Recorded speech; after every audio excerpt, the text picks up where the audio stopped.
스쿼트 시에 보조를 잘해줘서 부상을 막았다고 최근 인터넷에 좀 알려진 영상이 있는데, 여러분들도 이걸 보시게 된다면 앞으로 스쿼트 시 부상 방지에 정말 큰 도움이 될 것 같아서 제가 준비를 한번 해봤습니다. 일단 영상을 보시고 나서 무엇을 느껴야 되는지 3가지 정도 있는데 설명을 한번 드려보겠습니다. 언렉을 하자마자 중심을 잃었죠. 뒤에서 보조자가 계속해서 상체를 잡아주지만 결국에는 바벨을 앞으로 쏟아버리는데, 떨어진 바벨은 충격으로 엿가락처럼 휘었습니다. 일단 저 렉 생긴 게 생소하신 분들이 많으실 테니까 먼저 설명을 드리면, 모노리프트라고 바벨을 들면 바벨 거치대가 올라가는 형식의 렉입니다. 그러면 스쿼트를 할 때 바벨을 등에 메고 뒤로 걸어 나가지 않아도 되니까 특히 고중량 스쿼트 시에 많이 애용을 하는데, 한국의 보통 헬스장에서는 볼 수가 없고 국내에서는 일부 리프팅 체육관에 가야 볼 수가 있죠. 벤치프레스도 같은 형식의 렉이 존재하고요. 지금 이 스쿼트를 한 사람은 조셉이라는 파워리프터인데 공식 3대 기록이 965.5kg이고 체육관 기록은 1톤이 넘습니다. 이런 조셉이 스쿼트를 하다 넘어진 이유를 본인 인스타에 써놨는데, 무릎을 감싼 니랩, 그 안에서 무릎이 약간 뒤로 밀렸다고 합니다. 그래서 밸런스를 순간적으로 잃게 되었고 다시 잡으려고 했으나 실패를 한 거죠. 일단 여기서 배울 수 있는 한 가지는 뭐냐면, 니랩은 부상 방지에 도움이 되지 않습니다. 결과적으로 부상을 유발하거나 더 큰 부상을 부를 수 있어요. 니랩을 부상 방지용으로 쓰시는 분들이 생각보다 많고, 무슨 생각인지는 모르겠지만 부상 방지라고 하면서 판매하는 브랜드들도 있어요. 니랩은요, 무릎 보호가 아니라 그냥 장비 스쿼트 아이템일 뿐입니다. 부상 방지는 무릎을 계속 적당히 감싸고 있는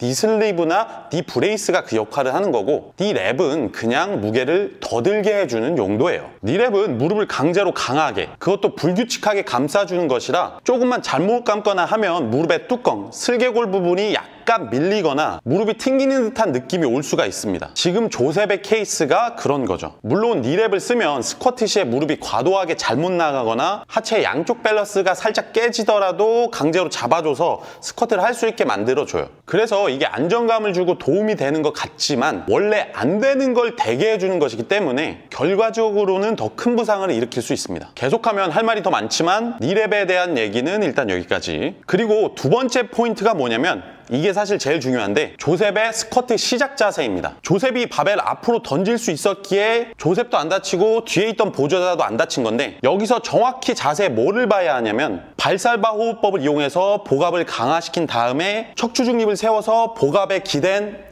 이 자세. 인터넷에 보면 이 자를 볼 수가 있는데, 스쿼트 바닥 자세에서 복압을 이용해서 척추 중립을 유지시켜야 한다는 뜻이죠. 근데 사실 이건 시작부터 끝날 때까지 계속해야 되는 자세입니다. 이걸 어떻게 해석할 수 있냐면, 복압의 맞은편에 있는 게 요추, 허리잖아요. 요추 쪽에는 꼭 과신전이 아니더라도 신전도 생겨서는 안 됩니다. 그러면 복압을 이용할 수가 없어요. 요추는 항상 절대 중립이어야 해요. 복압은 이렇게 잡는 건데 요추가 신전이 되면 복압을 밀어내죠. 그런데 스쿼트 시에 엉덩이를 빼느라고 이런 식으로 자세를 잡는 분들이 굉장히 많습니다. 본인이 의도하든 안 하든, 아니면 시작 시에는 안 그랬는데 내려가는 과정에서 그렇기도 하고, 이렇게 조금이라도 된 순간 복압을 잡은 의미가 상당 부분 퇴색되고요. 당연히 복압이 앞에 있으니까 앞으로 기대서 복압의 효과를 봐야 되는데, 요추가 뒤로 신전이 되면 그럴 수가 없죠. 게다가 요추 신전이 생기면 골반이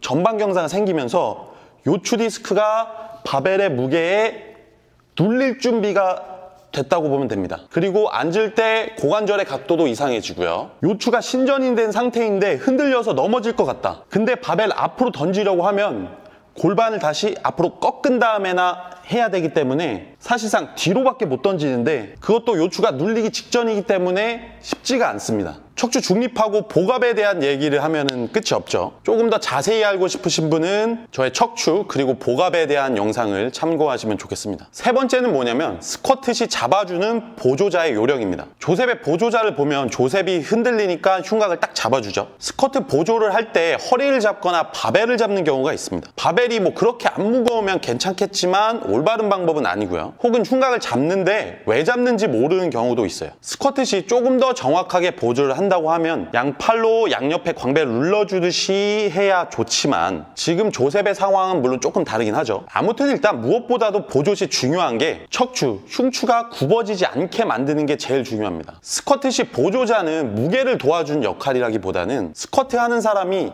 다치지 않게 관리해주는 사람이에요. 조셉의 보조자 같은 경우엔 조셉이 흔들리니까 흉곽을 계속 지지해주면서 상체가 굽어지지 않게 하죠. 바벨을 던질 때에도 끝까지 흉곽을 잡고 있어서 자칫하면 삐끗할 수도 있는 상황에서 조셉이 다치지 않게 잘 잡아줬다고 봅니다. 그리고 마지막에 머리를 쓰다듬어 주는데 이거는 뭐 조셉이 귀여워서 그런 게 아니라 바벨을 던지면서 머리 뒤가 쓸리지 않았는지 확인한 거죠. 아무튼 이날 조셉이 400kg를 시도하다가 이렇게 우당탕탕 실패를 한 거고, 인자강들이 그렇죠. 조셉 같은 경우에는 바로 이틀 후에 402kg 스쿼트 성공하는 영상을 올리더라고요. 진짜 대단한 것 같습니다. 자, 아무튼 이번에 이 영상이 좀 돌아다니길래 많은 사람들이 조금 더 안전하게 신경 써서 스쿼트를 했으면 하는 바람에 약간은 TMI일 수도 있지만 꼭 알아야 되는 정보 풀어서 영상을 한번 만들어 봤습니다. 이번 영상이 조금이라도 도움이 되셨다면 구독과 좋아요 부탁드리겠고, 다음에 더 나은 영상으로 찾아뵙도록 하겠습니다. 이상 파워게르만이었습니다.